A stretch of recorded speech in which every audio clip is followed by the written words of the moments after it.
hillbillies and hicks can be. Furthermore, his mother had never done anything by herself, and with her husband dead, had no one to turn to. Only my father was willing to return home and help her. When he got there, the place was a mess, despite his father dying less than 6 months previously. It looked to him as if a monster had come and torn apart the whole place. The pig barn's roof was ripped away, trees had been knocked over, buildings had collapsed, and everything looked in disrepair. When he asked what had happened, he was less than happy with the answer. The year he and Philly left, an enormous storm had blown it off the lakes, bringing with it both snow and wind. That night, they'd woken to find the roof of the barn folded up like a sardine tin and the hogs gone or killed. Most notably, one pig's corpse had been left high in a tree, as if some giant had picked him up and put him there. Oddly, none of their neighbors had had such damage. Family had struggled more. Troubles multiplied after the chicken shed collapsed when a whole heap of something fell into it, apparently freeing the birds to nature. Another storm the following year took down trees which destroyed their sawmill and ended their lumber business. The year after, a car had been crushed under an enormous grandfather of a tree. So on, so forth. The only year, supposedly, that had been free of damage had been the winter just prior.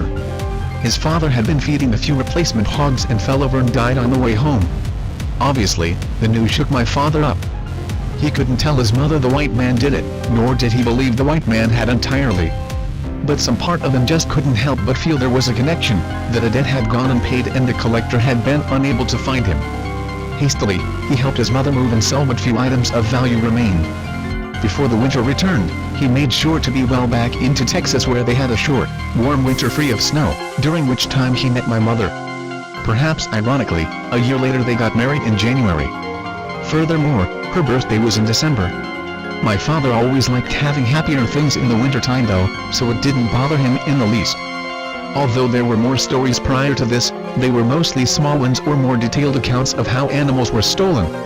My father probably had dozens of these, but I can't remember most of them and I apologize for that. If I can get in touch with my sister, who is much closer to him than I was, I may ask her a bit. I'm mostly telling the big ones, but when I'm done I may include a few of the littles that I forgot. Anyway. Although my father met my mother in Texas, she wasn't from there. She was from Pennsylvania and her family still lived there. About when their lease in Texas ran up, the holidays rolled around, and she suggested they head up to where her parents lived for an extended vacation. So a few weeks before Thanksgiving they headed up there. Apparently, my father was terrified. For if the white man could travel, then he'd surely be there over the winter, and he owed him a great deal of debt. But he couldn't tell his new wife that he couldn't go somewhere with an actual winter because of a demon he made a deal with, now could he? So he tried to play it off as a fear of meeting his in-laws for the first time. Unfortunately, he hit it off with them. So when he continued to act nervous, he began to raise a few questions with my mother, who one night confronted him and asked if he was alright. This was the closest he ever got to telling her about the white man. He asked her if she believed in demons or monsters, and she told him no. Well, if she didn't, did she think she could? No, if someone told her they believed in demons, she'd think they were crazy. The conversation was thus dropped. Considering he told my sister a night of the white man from an early age, part of me thinks she must have eventually known something about him, but it never came up. Certainly, as time went on, my mother thought of my father as eccentric, if not harmless. Back to the story though. By now, it was cold, although snow hadn't fallen yet. One night, a few days before Thanksgiving, he woke up to ice outside the house. In this ice, he swore he saw a shape, slightly darker than the surrounding. The shape of a vague, humanoid creature. By now, he's terrified. He's either gotten so wrapped up in this that he's going mad, or he's being taunted before the first snow even falls. Which is why when it does fall a few days later, right on Thanksgiving Day, he loses it. My grandparents were wealthy and had a large family, and for every holiday they threw enormous parties. Thanksgiving was arguably the largest of these parties, and everyone had been planning it and working on it for weeks. By the evening prior, people were showing up, and by Thursday afternoon, the house was packed. It was about then that it began to snow. It all started with my uncle, not the hillbilly one, joking they were going to get snowed in, as just the lightest of powder began to fall. Like in a horror movie, my father inched towards the window and looked out. The skies were gray. Snow was wafting down. In a panic, He switched the channel off whatever pre-game event everyone was watching to check the weather, which of course began to upset people. Knowing he'd come up from Texas and that he had a bit of an accent that could have been Southern hick, people asked if he'd never seen snow before. No, my mother assured them. He's from Michigan. He's seen it before. He just doesn't like it. By now, he's panicking though when people are joking about him or just weirded out. His issue wasn't just the white man. It was that he owed the white man, that the white man was angry, and that he was stuck in a house with 40 other people while he dealt with the white man. Eventually, my mother escorted him out to the bedroom where they were staying. They argued briefly and he was told to stay there until he was calm or dinner came around, like a child being put into timeout. My father, among other things, was very obedient, so the thought of arguing back and leaving didn't really occur to him. Instead, he now was trapped in a smaller area. And unfortunately for him, the room overlooked a large backyard, which was fenced with just a short, iron fence and backed up directly to an empty lot and then the woods.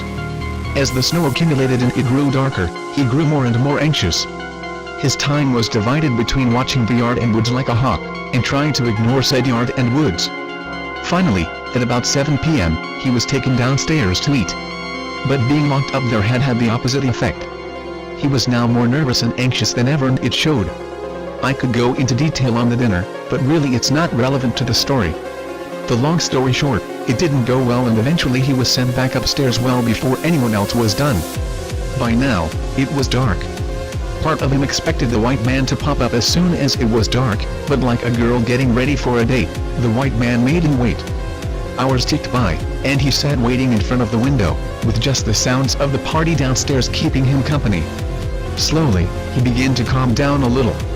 Maybe the white man wouldn't show up? Maybe all he could do was appear vaguely when he was this far from home? With a sigh of relief, my father decided to head to the bathroom. When he came back though he saw just the briefest flash of white against the trees. His heart sank, his fear returned, but still he knew he had to go and take a look. Sure enough, lumbering out of the woods and through the field was the white man. He was smaller now than my father had ever seen him, but still larger than a man. He stopped at the fence and looked up towards him. It was clear to my father that the white man knew he was there and wanted something, but was unwilling to come closer.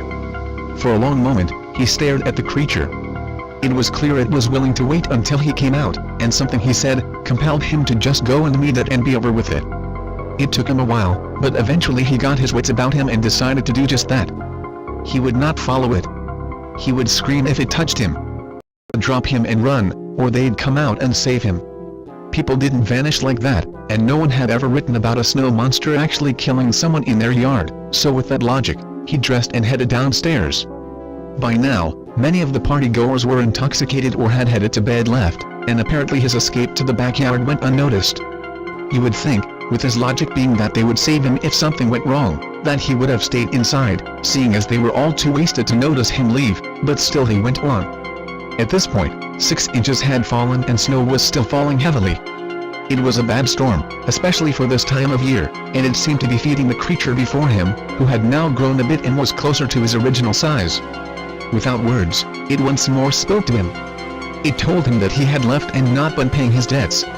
Had they not made a contract, failure to go against that would result in that contract being null and void, and he'd have to go and gather up my father and Philly and take them away.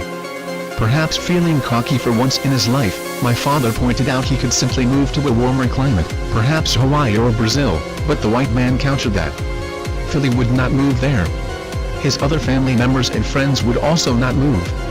And eventually, it can snow anywhere. The contract could not be avoided, and even if that had been a solution, here he was now, in the snow. What stopped him from just taking him now? With that, the beast reached out towards my father. Although the white man moved quickly, far quicker than any man could have moved, time did not. It slowed, so that while he was aware that everything around him was happening very quickly, it also lingered on, giving him enough time to tell the white man to wait before he was ever touched. It was, he would assure my sister and I, the selfless idea that he had to keep Philly safe that motivated him to do what he did next. It wasn't him saving his skin, it was him saving his brother's skin. This did not, he told us, free him of sin. It simply made an excuse for it, for what he ended up doing. The white man waited, recoiling from my father. His mouth opened slightly, as if he were almost smiling. He knew what sort of idea my father had. "What if I made you another deal?" my father asked. "It would need to be impressive," was the answer. My father thought about it for a moment, but could come up with nothing. This was not an effort to be difficult, but he simply couldn't think of something that'd interest the white man that he could sacrifice. Understanding this, the white man suggested something for him. "Will you personally give me interest? Will you let me take what you owe?" To this, my father agreed. He would allow that. He would let the white man take something that covered his almost 10 years of debt. He assumed this meant himself, that the white man would take just him and perhaps give the debt to his brother to continue paying off. Instead though, the monster simply opened its mouth a bit wider. Deal done. Nothing more was said. The beast simply turned around and headed back into the woods, the soft dents in the snow it left behind quickly being filled by new snow. A little confused and more than a little worried, my father headed back inside as he grew more and more uncomfortable. Some part of him was sure he had made a horrible mistake. That mistake did not come to light until a few weeks later, when my mother grew very ill. Eventually, she was rushed to the hospital, where they found she had miscarried but not passed the entire fetus, resulting in a major infection.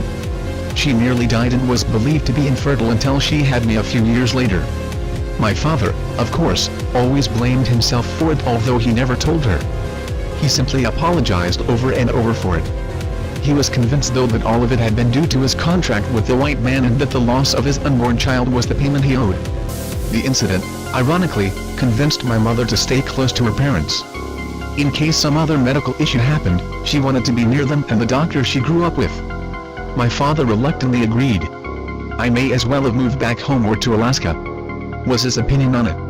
The next year, my one uncle mother's side, she had two brothers drove off a bridge during a particularly bad snowstorm. By time they recovered his car not until the next spring, the body was no longer in it. The year after, my grandfather lost two German shepherds he kept in an outdoor kennel, the both of them simply vanishing from a locked pen. On the third year, the family suffered no loss, but two locals went missing on a poorly timed camping trip. My father was a religious man. The sort where every time anything went well, he'd thank Jesus or God. On the same note, whenever anything went poorly, if it was during the colder months, it was certainly the white man's fault. Whatever creature this was, he believed it had followed him to Pennsylvania and that it now took its interest here, instead of back in Michigan. The logic there I never entirely understood. Did it do this all over the world, or at least America? Were all missing people who vanished in the winter months victims of the white man? Or just people near my father? Had it really moved across country just for him? Once, I asked my father some of that. He didn't know the answer to any of it. All he knew was that it followed him like a curse. The winter before I was born was the next time my father met the white man. Like I believe I've said, my mother came from some money. After she found out she couldn't have children, a fact that didn't bother her. Even after my sister and I were born, she joked that her diagnosis had been good news to her parents, who were far more traditional than her, bought her a puppy to help ease the pain and work as a child substitute. The dog, in 1980s dollars, had cost them $800 and was a paper Borzoi breed pictured imported from Russia. Despite my mother's disdain for children though, she absolutely adored the dog and the dog wished for nothing. It was to the degree that my father feared she loved the dog more than him. When winter rolled around that fourth year, my father grew nervous as usual. Every year something had been taken, even if it hadn't been from him personally, and every year he worried that the white man would take his wife or some close friend. Halfway through December came a storm that left them with 2 feet of snow, and it was then that my father was sure the white man would appear. The dog that my mother had was a very regal fellow.